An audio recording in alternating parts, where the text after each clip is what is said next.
This is the OXO or OXO Good Grips Garlic Smasher.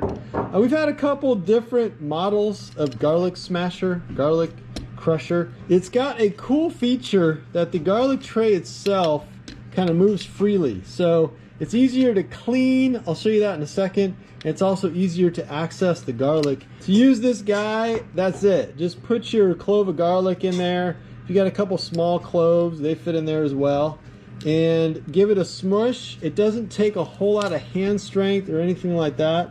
I'll do it this direction so you can see it coming out. The best thing about using this, absolutely, especially for dressings and sauces, is that you get a lot of the oils from the garlic out. Typically what we do is cut off the garlic or kind of slice it off the press. And then to open it up and clean it out, this is usually all just fiber in here. And you can pull it out and throw it away. There's like all the skin and stuff like that. And then the press itself, if you're not gonna use more, is easy to rinse off. Just like all OXO stuff, well made, comfortable, big grips. Not trying to do too many things. You know, it's not like an orange juice squeezer and a garlic press or anything like that. Just a garlic press. Works effectively and gets all the oils and goodness out of your garlic so it's ready to go.